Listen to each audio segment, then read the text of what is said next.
Bonjour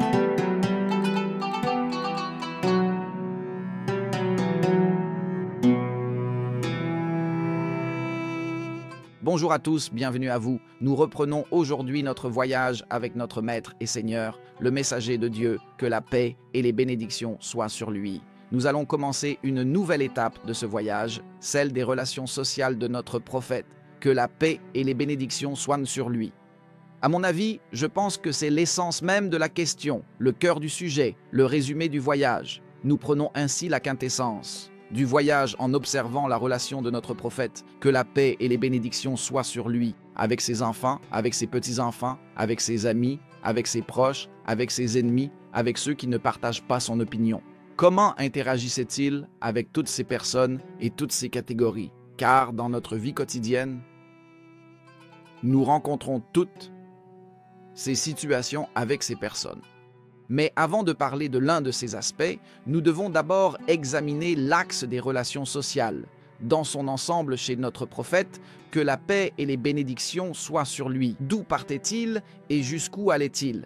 Notre prophète, que la paix et les bénédictions soient sur lui, traitait les gens sur quelle base? Tout d'abord, il est connu que les gens aiment celui qui leur donne et ne prend pas d'eux, ou du moins ne s'attend pas à recevoir en retour. Nous ne dirons pas qu'il ne prend rien d'eux. C'est pourquoi lorsqu'une personne est entrée à Bassora et a demandé « Qui est votre chef ?» Ils ont répondu « Al-Hassan al-Basri ». Il a demandé « Pourquoi est-il votre chef ?» Ils ont répondu « Parce qu'il est nécessaire aux gens et qu'il se détourne d'eux ». Se détourner d'eux signifie qu'il n'a pas besoin d'eux, c'est-à-dire qu'il ne veut rien d'eux. C'est pourquoi notre prophète, que la paix et les bénédictions soient sur lui, a résumé cela dans une règle d'or en disant « Détache-toi de ce que les gens possèdent et les gens t'aimeront. Détache-toi de ce monde et Dieu t'aimera. » Toujours, lorsque tu te détaches des biens que les gens possèdent et que tu te détaches des intérêts que les gens te proposent, alors les gens t'aimeront parce qu'ils verront que tu les aimes pour eux-mêmes, pour leur propre personne, et non parce que tu attends quelque chose en retour. Notre prophète, que la paix et les bénédictions soient sur lui, nous a également enseigné cela dans une autre affaire, ou un autre hadith en disant « Celui qui maintient les liens n'est pas celui qui rend l'appareil, mais celui qui maintient les liens même si sa parenté est rompue. » Et notre prophète, que la paix et les bénédictions soient sur lui, a dit de maintenir les liens avec ceux qui les ont rompus, de pardonner à ceux qui t'ont fait du tort et de donner à ceux qui t'ont privé. Cela signifie toujours répondre au mal par le bien. C'est pourquoi dans le Coran, Dieu parle de cette question et nous montre comment transformer une personne extrêmement agressive en une personne extrêmement pacifique. Comment cela se fait-il? Réponds au mal par ce qui est ادفع بالتي هي أحسن السيئة إذا الذي بينك وبينه عداوة كأنه ولي حميم. Au mal par le bien. La personne qui te détestait devient l'un de tes amis les plus chers parce qu'elle n'a vu de toi que du bien.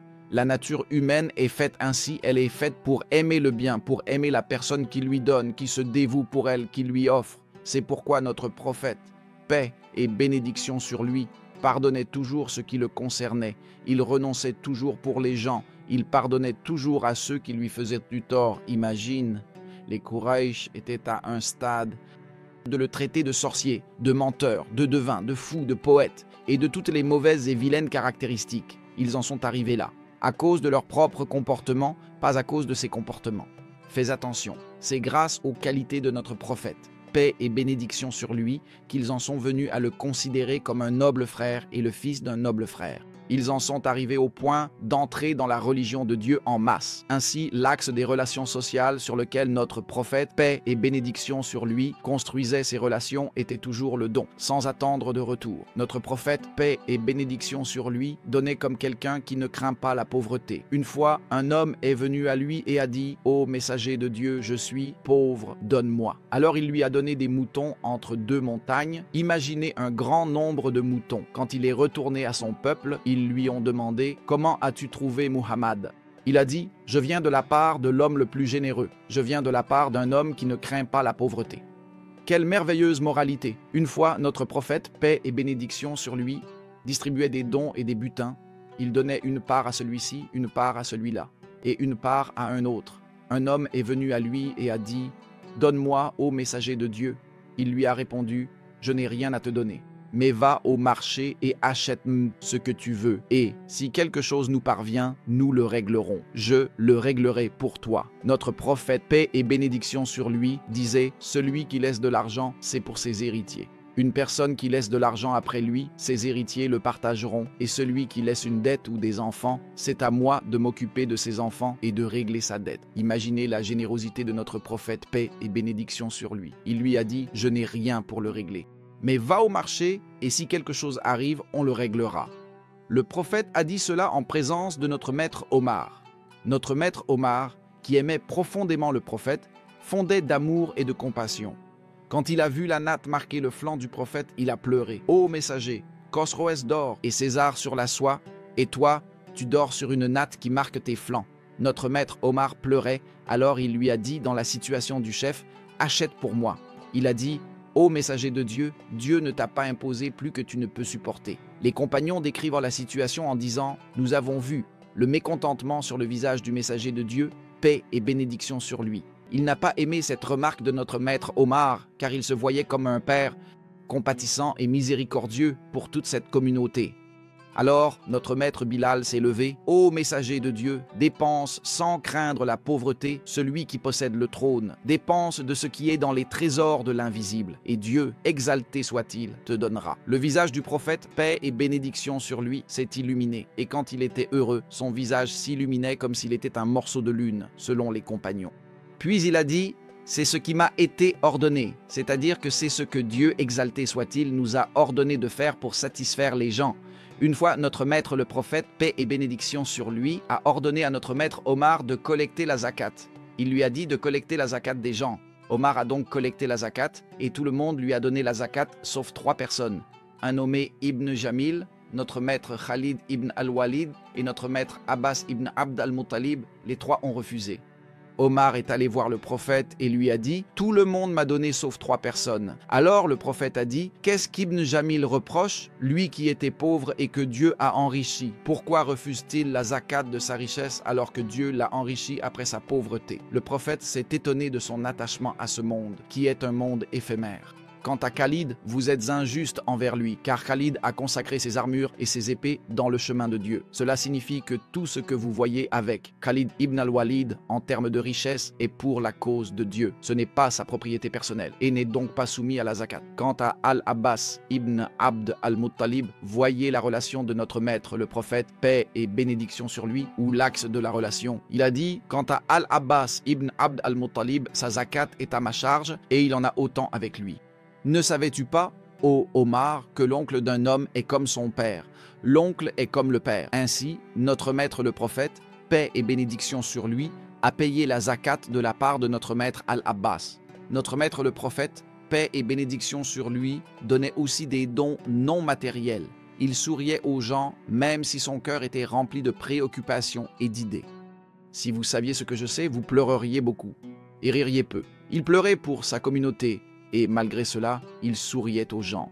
Notre maître Jarir ibn Abdullah a dit « Le messager de Dieu ne m'a jamais repoussé depuis que je me suis converti, et chaque fois qu'il me voyait, il me souriait. » Il était souriant, comme l'a décrit le prophète, paix et bénédiction sur lui. C'est ainsi que les compagnons l'ont décrit. Il souriait à leur visage, paix et bénédiction de Dieu sur lui. Il les honorait, les rapprochait et leur donnait. Notre maître Jarir ibn Abdullah a même dit « Je suis entré chez le messager de Dieu, paix et bénédiction sur lui, et j'ai trouvé la maison pleine de gens, tous assis.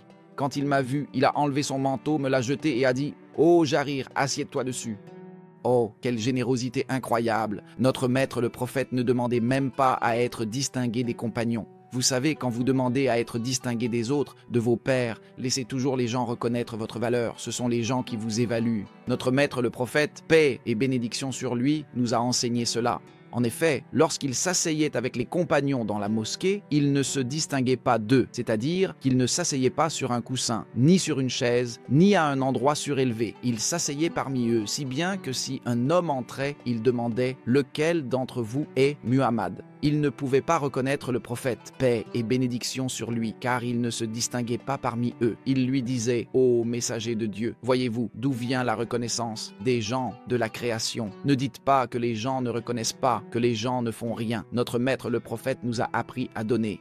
et ne pas attendre de retour. Si les gens vous accueillent avec générosité, alors faites comme notre maître, le prophète, leur a enseigné et leur a dit, celui qui vous a fait du bien, récompensez-le. Si vous ne pouvez pas le récompenser, alors priez pour lui. Cela apportera du bien et des bénédictions. Si les gens vous accueillent avec froideur, alors votre récompense est auprès de Dieu. Plantez la bonté, même si ce n'est pas à sa place, car la bonté ne se perdra jamais, où qu'elle soit plantée. Même si le temps passe, la bonté ne sera récoltée que par celui qui l'a semée. Vous récolterez quoi?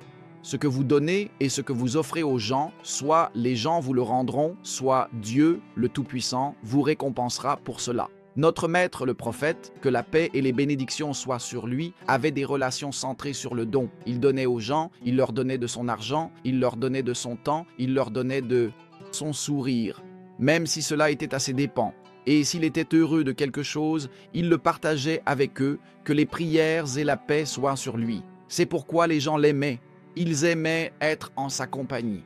Mais la personne qui est toujours préoccupée par les soucis et chaque fois que vous êtes avec elle, elle vous transmet une grande énergie négative. Alors vous-même vous détestez être en sa compagnie.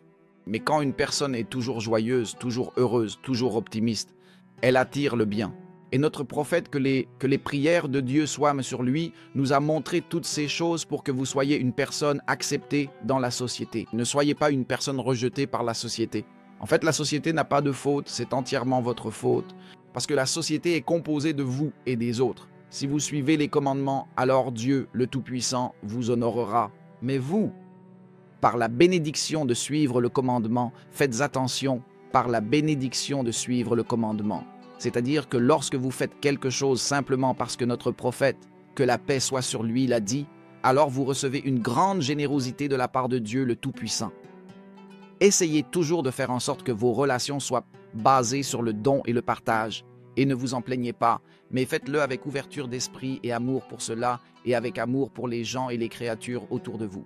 Regardez les gens comme étant les créatures de Dieu, le Tout-Puissant, que vous honorez pour leur Créateur. Regardez les gens comme étant la communauté de notre prophète, que la paix et les bénédictions de Dieu soient sur lui, que vous honorez pour leur prophète.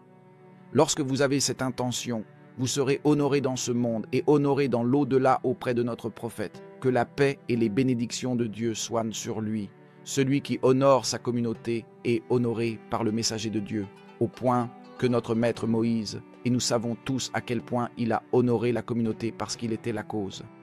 De réduire la prière de 50 prières à 5 prières. Cela grâce à notre maître Moïse. C'est pourquoi notre prophète l'aimait et nous a recommandé de l'aimer aussi. Multipliez les prières sur mon frère Moïse, car personne n'était plus soucieux de ma communauté. Celui qui aime la communauté, notre prophète, que la paix et les bénédictions de Dieu soient sur lui, l'aime parce qu'ils sont sa communauté. Notre prophète, que la paix et les bénédictions de Dieu soient sur lui, avait cet amour dans son cœur. Il pleurait pour eux. Dieu lui a dit, comme dans le hadith authentique, Ô Mohammed, nous te satisferons au sujet de ta communauté et nous ne te causerons pas de peine si Dieu le veut. Nous poursuivrons notre voyage la prochaine fois avec la relation de notre prophète. Que la paix et les bénédictions de Dieu soient sur lui avec ceux qui l'entourent. Je vous confie à Dieu, celui dont les dépôts ne se perdent jamais. Que la paix, la miséricorde et les bénédictions de Dieu soient sur vous.